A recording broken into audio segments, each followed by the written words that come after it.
د حضرت بلال حبشي رضی الله تعالی عنه خوږه کیسه.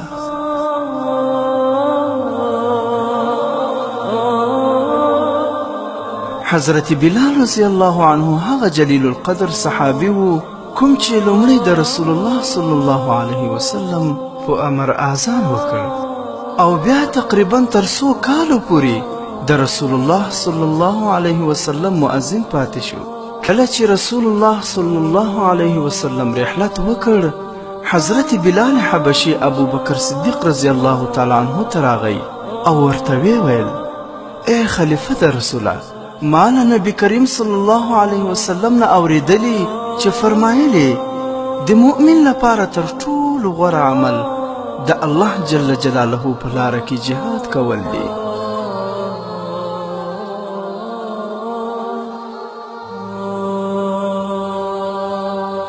حضرت ابو بکر صدیق رضی الله تعالی عنه ورته وفرمایل: هو نو ستا څنګه خوښه ده؟ حضرت بلال رضی الله عنه ورته وویل: غواړم چې د خدای جل جلاله په لاره کې د جهاد لپاره ووځم او تر څو شهید شم.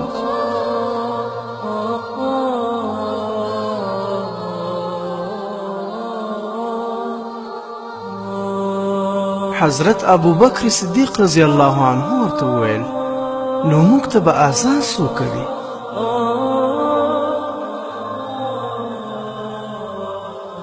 حضرت بلال رضی الله عنه چې سترګې له اوښکو ډکې شوې ورته ویل: زه له رسول الله څخه پرته بل چاته اذان نشم کولی.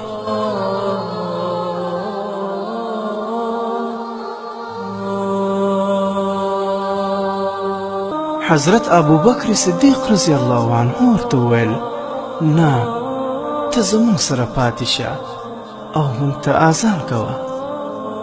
حضرت بلال رضی الله عنه ورته وویل: که دې زه د دې لپاره آزاد کړی وم چې له تا سره اوسم، نو بیا چې دې څنګه ستا خوښوي هغسې به وکړم، او که دې د الله جل جلاله لپاره آزاد کړی وم، نو بیا مې پرېږده چې د الله په لاره کې ووځم.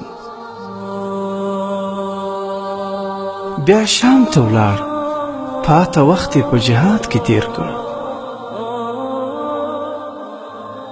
حضرت بلال رضی الله عنه به د ځان په باره کې ویل چې زه د رسول الله صلی الله علیه وسلم له وفات وروسته په مدینه کې نشم اوسېدلی، ځکه هلته یې فراق زیات زور راباندې کوي.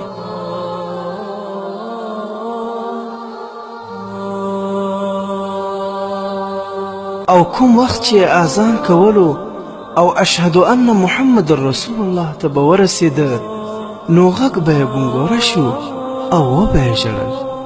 څو کاله وروسته رسول الله صلی الله علیه وسلم په خوب ولید چې ورته وایي: ای بلاله، دومره جفا، دا دومره وخت کې یو ځل زما زیارت ته هم رانغلې.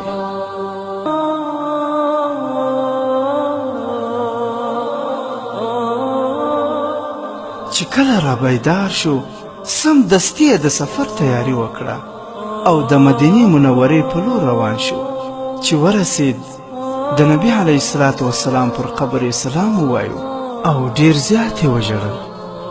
بیا یې حسن او حسین په غېږه کې واخیستل، ښکل یې کړل او مینه یې ورسره وکړه.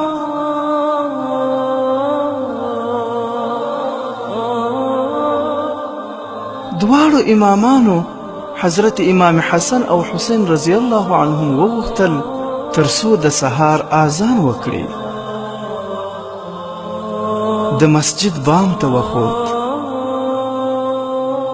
چې کله یې الله اکبر الله اکبر وویل، په مدینه کې شور او ځواک شو.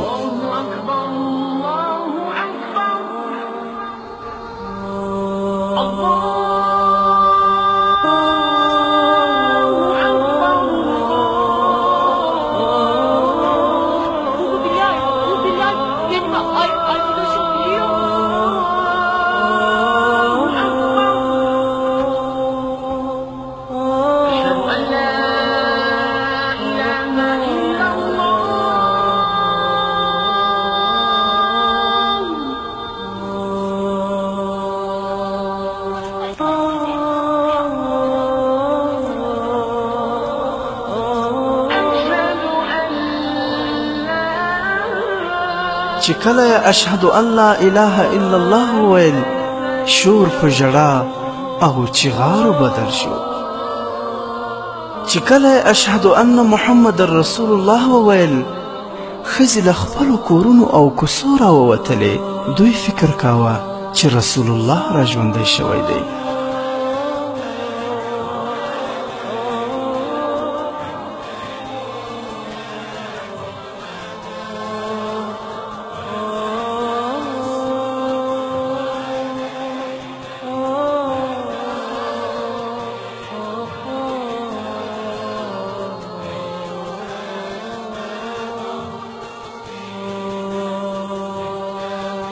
په دغه ورځ د مدینې ټولو خلکو بیخي زیات وژړل چې شاید د نبی کریم صلی الله علیه وسلم له رحلت وروسته دومره زیاتې بیا نه وژړلې.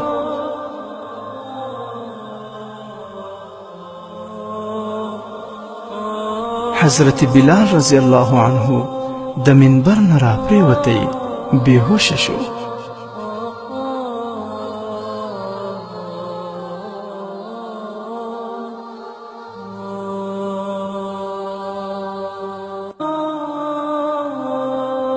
او کله چې امیر المؤمنین حضرت عمر فاروق رضی الله تعالی عنه د شام په سفر ولاړ نو هغه وخت چې مجاهدینو زیات فتوحات کړي وه حضرت عمر رضی الله تعالی عنه ورته وویل تاسې له ما نه څه شی غواړئ؟ دوی په ځواب کې ورته وویل چې په دغه خوشحالۍ کې دي حضرت بلال رضی الله عنه یو اذان راته وکړي.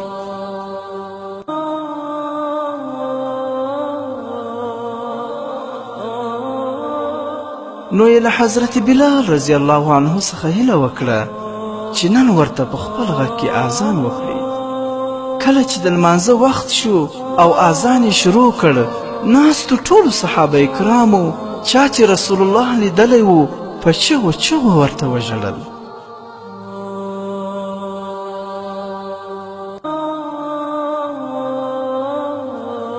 په خپله حضرت بلال هم دومره زیات وژړل چې کله یې هم په ژوند کې نه وژړلي.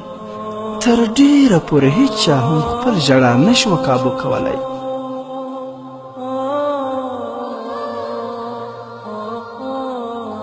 هر چا ته د ګران محبوب رسول الله صلی الله علیه وسلم ژوند او له هغه سره برکتي ناستې پاستې وریادې شوې. خو بیا چې کله اشهد ان محمد رسول الله ته ورسید حضرت بلال بېهوشه شو.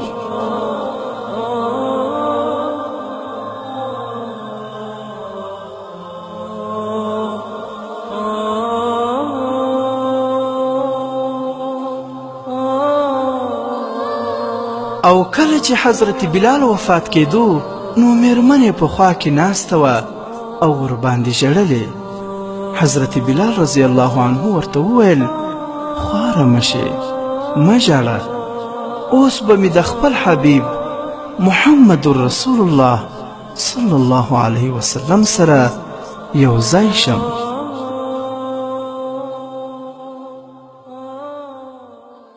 قدرمنو اوریدونکو زموږ د فیسبوک پاڼه حکایات مصنوي شریف د ثواب په خاطر در سره لایک او شیر کړئ.